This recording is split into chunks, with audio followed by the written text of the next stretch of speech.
Jika melihat sejarah, kepemimpinan Yazid bin Muawiyah yang otoriter dan pengkhianatan Ja'dah binti al-Asy'ats memang meninggalkan luka mendalam dalam sejarah Islam. Ini bisa menjadi salah satu faktor mengapa sebagian umat Islam kehilangan kepercayaan terhadap pemimpin dan ulama di zaman sekarang.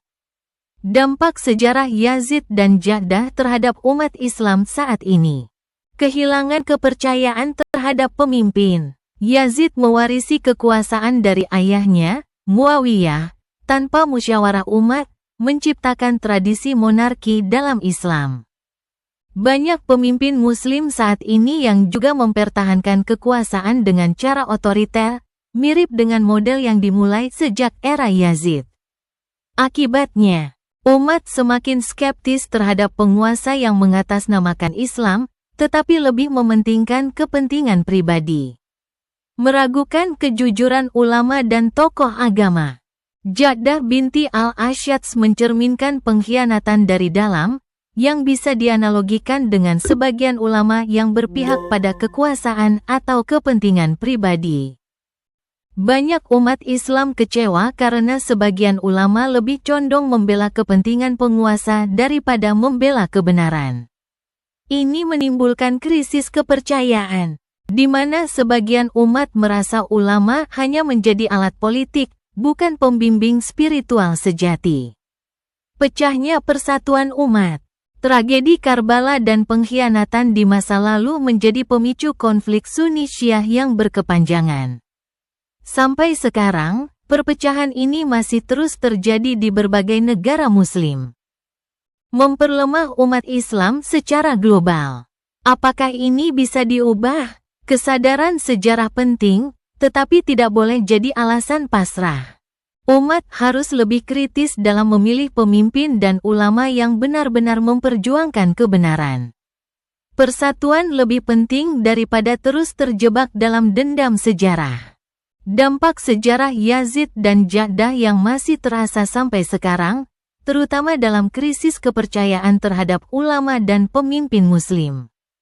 Namun, bukan berarti umat harus terus terjebak dalam warisan sejarah yang kelam ini.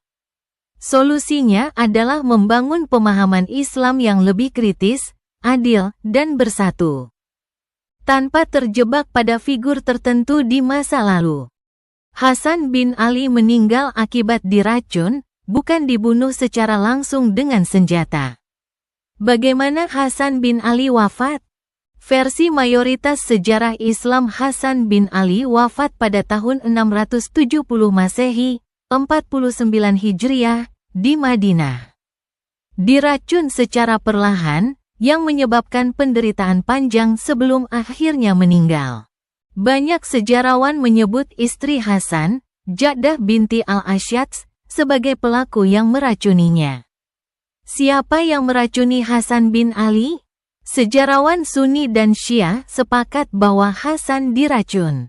Tetapi tidak semua sepakat siapa yang bertanggung jawab.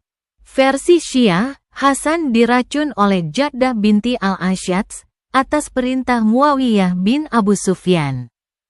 Muawiyah diduga menjanjikan hadiah dan pernikahan dengan Yazid jika Ja'dah berhasil membunuh Hasan. Versi Sunni, beberapa ulama Sunni tidak menuduh Muawiyah secara langsung, tetapi tetap mengakui bahwa Hasan wafat karena diracun.